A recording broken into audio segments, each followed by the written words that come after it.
Hello everybody. As you can see, we're getting some of the white stuff here in Niagara Falls. I'm in my very spacious single car garage. It is very spacious with the Can-Am Spyder.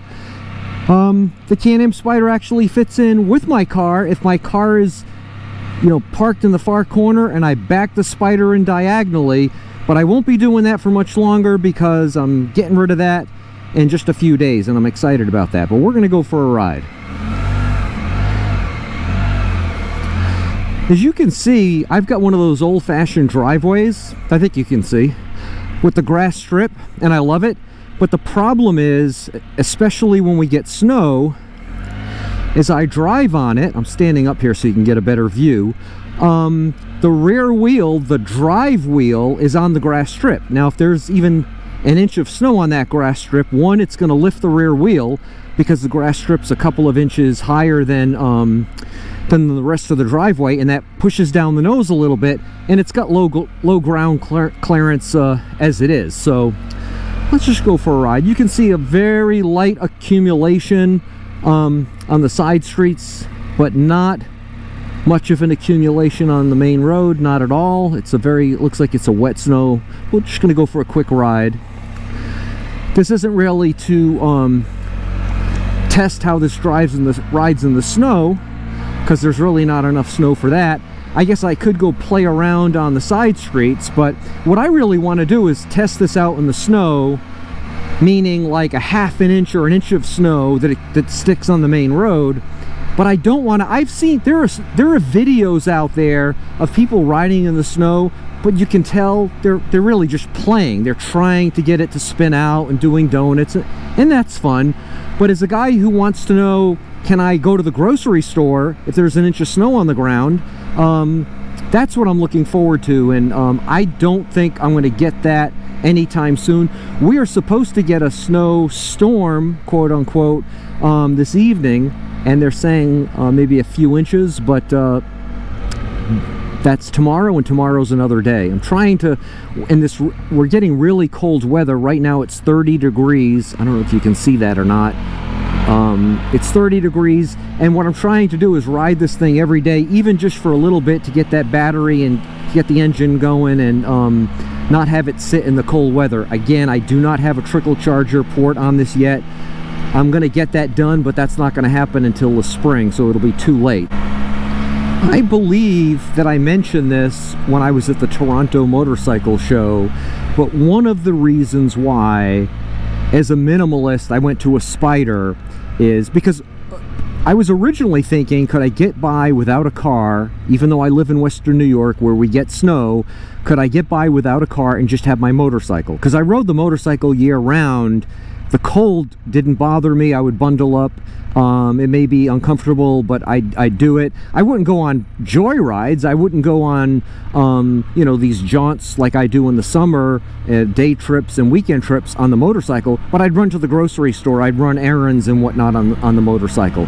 The problem is there's so many days, just like today, when the weather would kind of immobilize me. Now, right now, to be frank with you, I'd ride my KTM on this street, but I would not feel comfortable riding, well, like on my street, like the side streets where there's actually a coating of snow. Now, could I do it? Yeah, I could, but again, I wouldn't feel comfortable doing it. So the Spyder is much more planted than any motorcycle, obviously because of the three wheels, but the three tires are car-like in that they are flat with a substantial contact patch, unlike the motorcycle that has the rounded tires so that you can lean and steer the motorcycle, which is obvious. And the other thing is, these things weigh 1,000 pounds, which gives it a lot more plantedness, if that's the word, compared to the KTM. I think I mentioned when I was riding over the Grand Island bridges in one of my videos that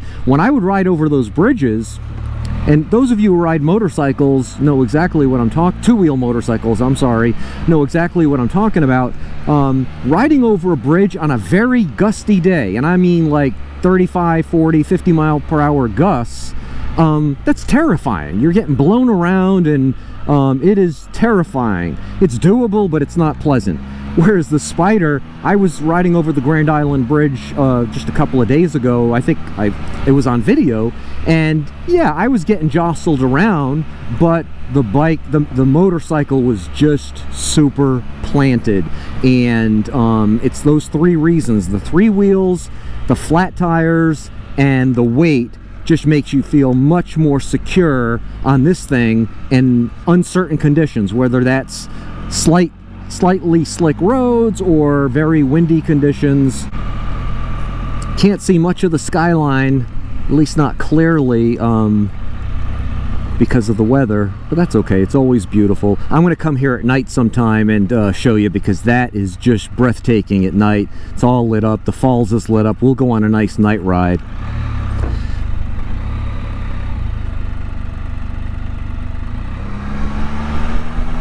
We'll head through the tourist district. We'll go for a quick ride around Goat Island, and that'll be it. This was not meant to be a long drive. Just wanted to get it out and talk a little bit about my thoughts on riding in the snow, although there's not much snow to be had right now. If we do get the snow that they're expecting, and tomorrow's got some accumulations, I may get out. The problem is the snow plows are going to salt the heck out of these roads if we get some snow, and it's just a killer. The bike, you can't tell by looking at it, but I'll do a walk around. Some people have asked me, how come you haven't done a walk around of the bike? I actually did a walk around of the motorcycle. I'm sorry, it's not a bike, it's a motorcycle. I'm going to do a whole video on that topic, but I did do a walk around the day I got it. At the very end of the video, there's a quick walk around. But I'm going to go over to Goat Island and do a quick walk around. You won't be able to tell, but the bike's got salt all over it. It's just disgusting. Well, you know what your cars look like, those of you who drive cars in northern climates where there's salt. It's just terrible, and just imagine what that's doing to the bottom of the motorcycle. We're gonna have a 50-degree day. I think on Monday I'm gonna give this thing a nice bath, its first bath actually,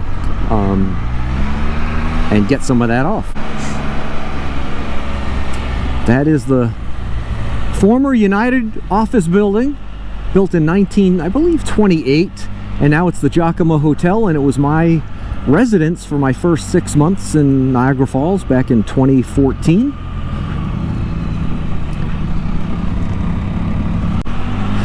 We are on 1st Street in Niagara Falls, and we're about to head over the bridge to Goat Island. And we're now entering Niagara Falls State Park, as you can see.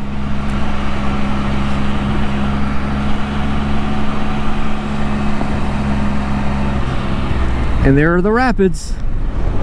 Always beautiful. I do not want to get killed on this bridge, especially with the slick conditions, but I want you to see that.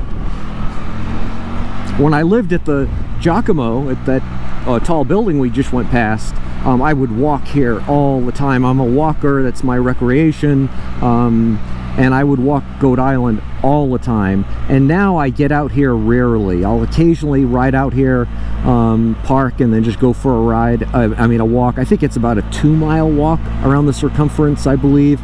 I kind of clocked it when I first moved here, but it's just a fun place to be. And in the summer, it's desolate right now, but in the summer this is mobbed with tourists, and we certainly love to see that. It helps our economy. There is the Skylon Tower, just over the border in Niagara Falls, Ontario. I believe that was built in 1967, which is the year I was born.